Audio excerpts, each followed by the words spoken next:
like to take this opportunity to welcome everyone to our first annual Women Veterans Recognition Luncheon. And hopefully we will have another annual luncheon continuing on and on. I'd like to take this time to say Team AMVETS of California, probably the smallest veteran service organization, least known, we do the best work of all the groups. In addition, it gives us a chance to meet with all the community folks, other veterans, other female veterans in particular, because we've got both male and female veterans here today. And so thank you for coming and enjoying the day with us. Sound off. 1, 2. Sound off. Can you hear it? 3, 4. Break it down. 1, 2, 3, 4. One nation, under God, indivisible, with liberty and justice for all. This is the American creed, protecting our right to say, hell no, we won't go. Over there, fighting for their right to have a right. American soldier, we care. We care that your families miss you, need you to be here. We care that your spouses are lonely in the days and nights, wishing you were near. And we care that mommy, grandma, or auntie can't help wipe away the tears at missed celebration and cheer. American soldier, we care. Too many lost or maimed, forever the lives of their families changed because of one man's decision to charge, charge, charge. Over here, protecting our right to say, hell no, we won't go. Over there, fighting for their right to have a right. American soldier, we care. We care that your belief in what you do is predicated on our belief in you. And we care that it does matter, may well keep you alive, knowing that you are counted on back home. And we care when you come home, whole, healthy, and alive, or injured, toe tagged, and body bagged. American soldier, we care. 3 times infinity. We care for all the things that you do. Over here protecting our right to say, hell no, we won't go. American soldier, we care. We care. Over there fighting for their right to have a right. American soldier, we care.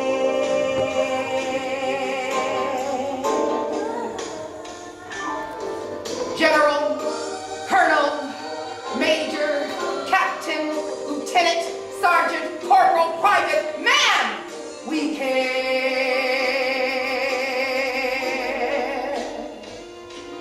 Thank you, sister. Thank you, sister, for all that you do. We care.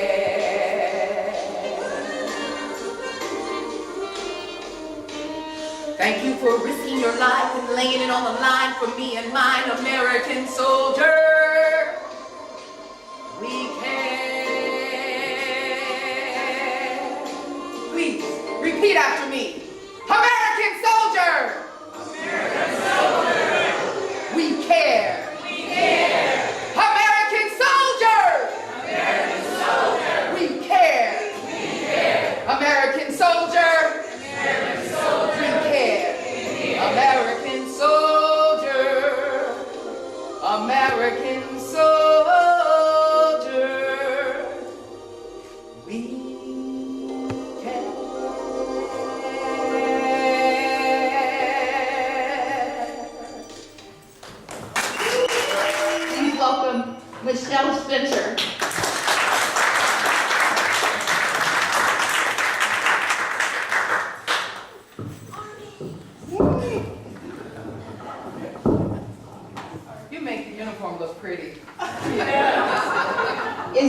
magnificent or what? Oh my gosh. To follow you, Miss Oracle. So tell me, with the raising of your hand, who is living the most passionate and purposeful life? Awesome. So one of my most favorite authors, late Joseph Campbell, philosopher, who coined the phrase, follow your bliss.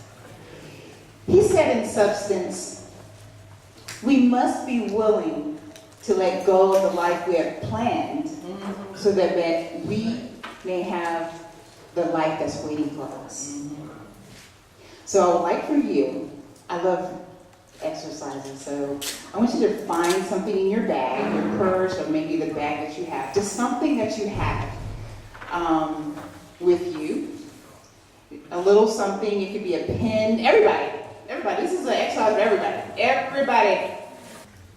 So what if this thing represents your entire life? From the day that you were born to the moment that is right here. I want you to pass it to the person to your right.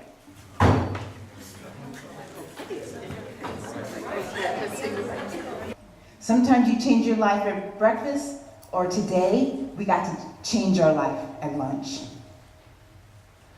So when you follow your bliss and you're on your hero's journey, you know you have to commit to living your life fully. So the whole acronym of YOLO, Yankee Oscar, Lima Oscar, YOLO, you only live once, right? Yes. So it doesn't matter if you live or believe in past lives or reincarnation.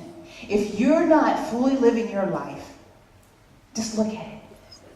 Just look at it, how you're showing up. So you're not waiting for the perfect job, the perfect bank account, the perfect house, to lose more weight, to have the perfect weave, the perfect car. You're showing up now. 86,400 moments you get to show up and change. So as long as you're showing up, we manifest the glory to transform from the limitation and lack and doubt and worry.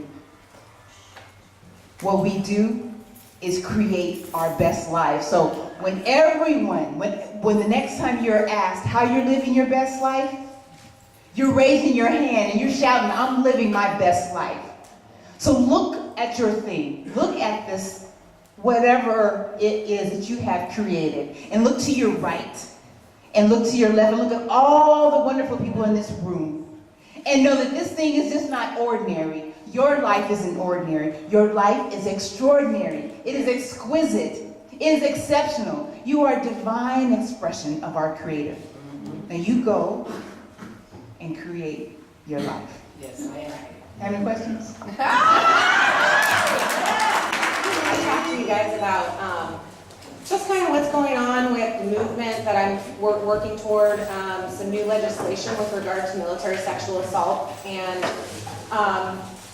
I've been privy to have access to the sexual assault response coordinator for the National Guard, and we've been able to spend some time together, and they really are making some fantastic changes. I am about to post them on Facebook. You can see the legitimate DoD statement, or State Department, I should say. I think it says Military Department. But I want to make sure that the military sexual trauma survivor community understands that it's okay to come forward. You are a veteran, men and women. And I'm really excited to say that by speaking out, being in the Invisible War movie, and being a part of that movement, I have met so many survivors that have served 20-something years and retired out of the military and never told a soul or reported to anyone what happened to them. And I find them to be so amazing because I wanted to stay in, and the military wouldn't let me, because once you, say that you were raped, they start watching you like a hawk and wait for you to basically mess up.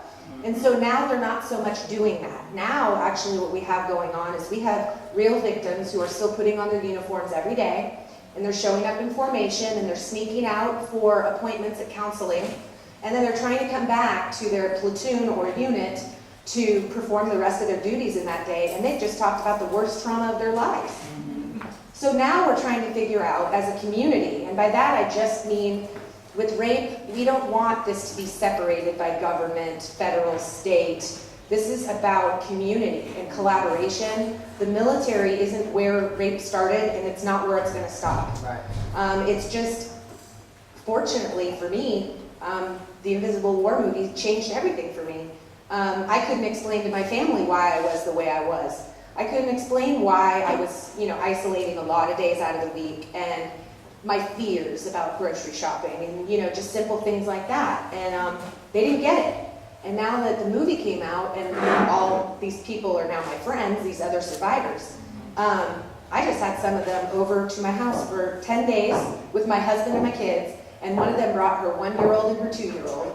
This is Jessica from the Invisible War movie. She has red hair like I do. And she brought her 2 babies, and our kids got to play, and I mean, it was just so amazing. And there's something to be said for being a survivor of something where you basically shouldn't have survived. And post-traumatic stress shouldn't be called a disorder, and I'm going to try really hard not to call it that anymore. I think it is an injury. Yeah. I also want to share that, I've never received any awards in my life, I became 100% service-connected in 2003. And then life happened, and I ended up really loaded on VA prescription medication. They mailed it to my mailbox, so I didn't even have to leave home. And I'm sharing that with you because I really want to make everyone aware that I am the California Woman Veteran Leader of the Year by the Department of California Veterans Affairs, And that's a big, huge deal. I mean, hugest deal I've ever experienced. And then the California Democratic Party just brought me to LA to go receive the Veteran of the Year award from the California Democratic Party. Yeah. So, like 3 years ago, I was drooling on myself, real bad. I was in this spa robe my husband had bought me, and when I first got it, it was a real nice spa robe, real heavy. Man, I got clean, and I came back from that rehab 2 weeks later, and that thing had burn holes all in it, all over the place. What was I doing? Why was I loaded? And how did my kids survive? How did I not set my house on fire? I mean, really, these are the questions I'm asking myself. And so I just want to say that, in life, we have a choice. And I didn't realize until I really got off of all of the opiates and benzos that I loved so much, because numbness is a gift sometimes. I really didn't realize what I was missing.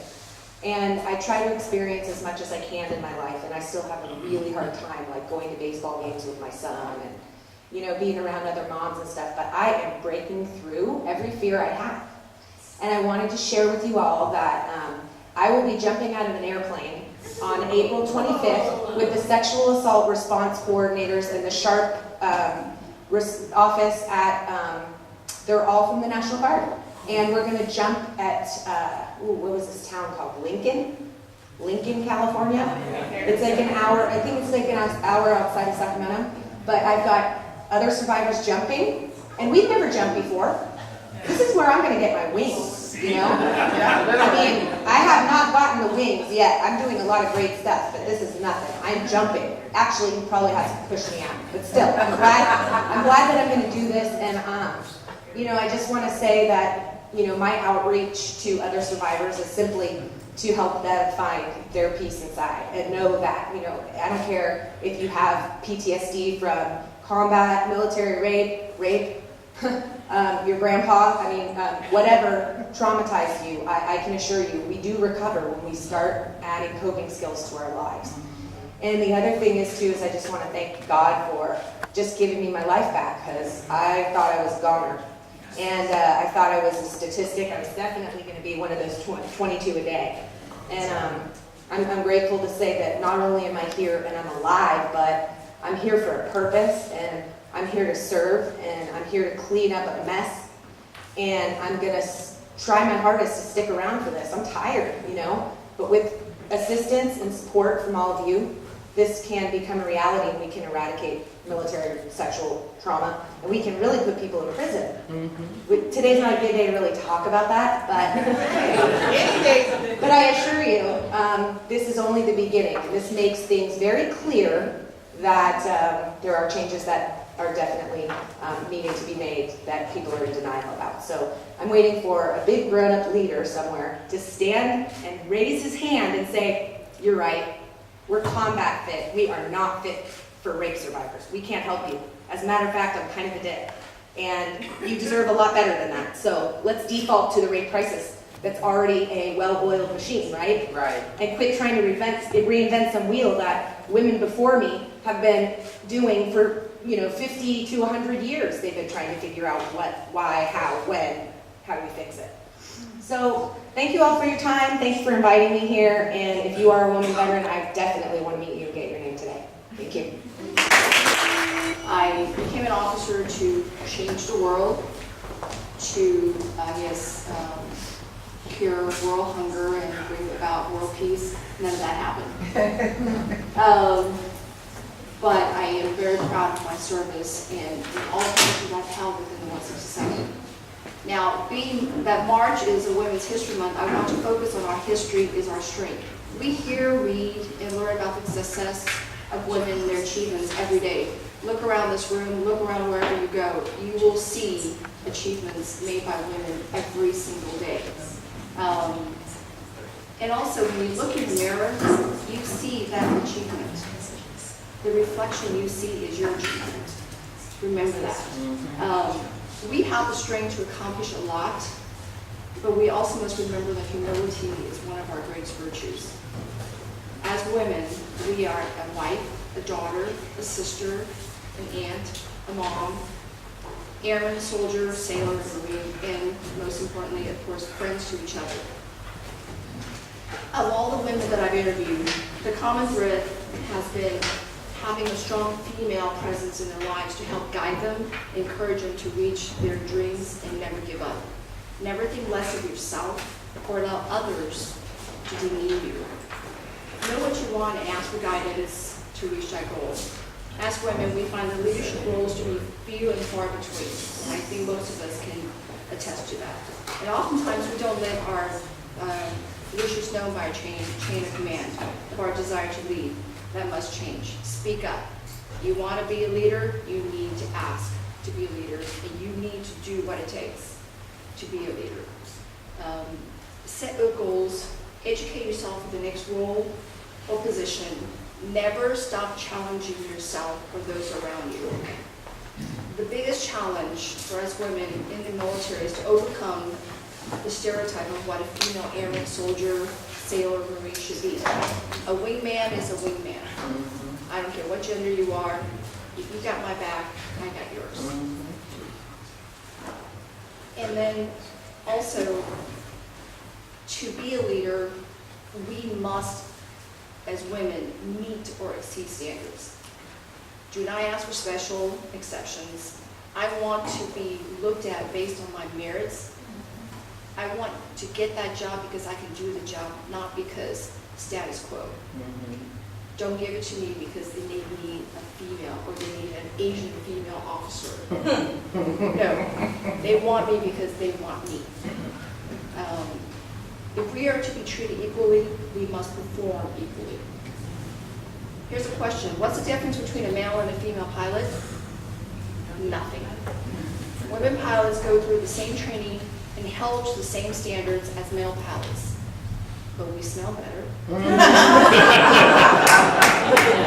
Have better conversations. It is well documented that women are better multitaskers. A friend of mine who's a C-17 pilot at March Air Reserve Base told me she was the only female in her UPT class, and when she returned back to March, she was the only female pilot at her unit. Now, 15 years later, there are 5 pilots in her unit. Now, granted, that doesn't seem a lot, but we are moving in the right, positive direction. And of all the pilots in the Air Force, currently only 4.5 are women. But it's increasing. It's getting better. I mean, it takes time. We know that. And for women, why did I join the Air Force? I did not want to go to college right away. I wanted to see the world. I wanted a skill set that was going to provide me with perhaps a good job when I got out of the Air Force. Little did I know I was going to stay in 30 years later. I was 12, remember that. We struggle with having a career, a marriage, motherhood. And I know I often ask myself, how do I juggle all this? Oh, and trying to complete Air War College, which that's a different story. I'm trying to complete all this, and we are all trying to complete all this and juggle all the balls in the air without any of it falling. Something's got to give at times, and it does give. But you know what? Don't be so hard on yourself. But to me, being a mother will always take priority. Always take priority. But I will say that we cannot do this alone.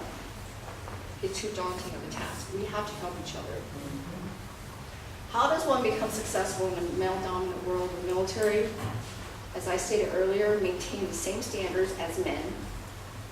Seek out opportunities to garner those positions in education that will allow you to progress.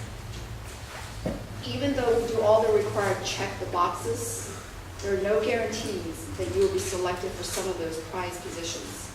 But never give up. Stay focused. Continue to forge forward.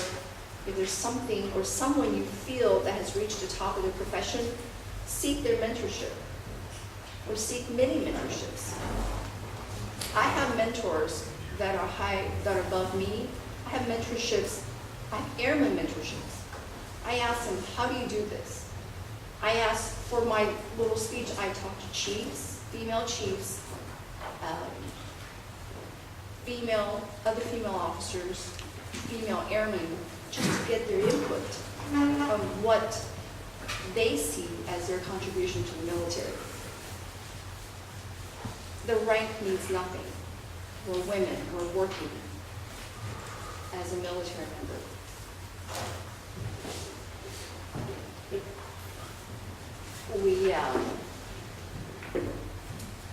We all have a story to tell. Ask yourself, what is your history? Remember your strength, your sacrifices, your successes, and opportunities. I ask you to believe in yourself. You are unique and you have a purpose. We as women are meant to share who we are with those around us and encourage each other, not to compete against each other. Yeah. Yes. With a quote by Eleanor Roosevelt, you gain strength, courage, and confidence by every experience in which you really stop to look fear in the face. You're able to say to yourself, I lived through this horror. I can take the next thing that comes along. You must do the thing you think you cannot do. Get out of your comfort zone, stretch our imagination, and never give up. Thank you very much for offering me this opportunity to speak, and I look forward to meeting you all in the future. Thank you very much.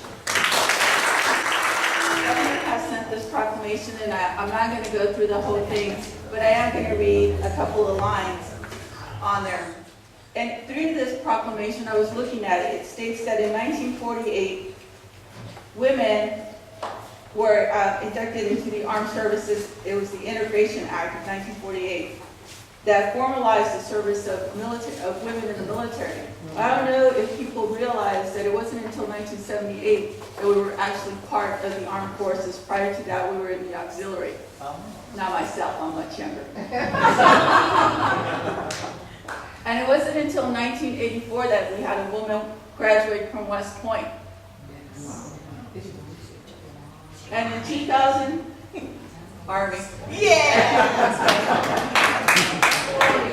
And in 2008, I was the first woman to be appointed as the Officer Candidate School Commander. And in 2008, we had a woman become the general for for the California Army National Guard, General Kite. And today we have so many firsts. You know, and so I'm so happy to see a young face, because as we talk about how far we've come, we also must recognize we have a long way to go. And these young women, girls that we have, just as Colonel Loeb from the Air Force stated, we have to mentor, we have to bring up, and I just don't believe they ever slept in cots, but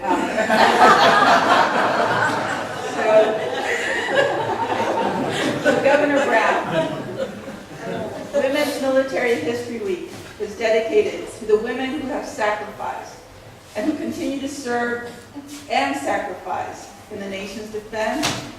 We salute them for their courage, and we honor them today. Signed, Edwards G. Brown, Jr., Governor of the State of California. Thank you.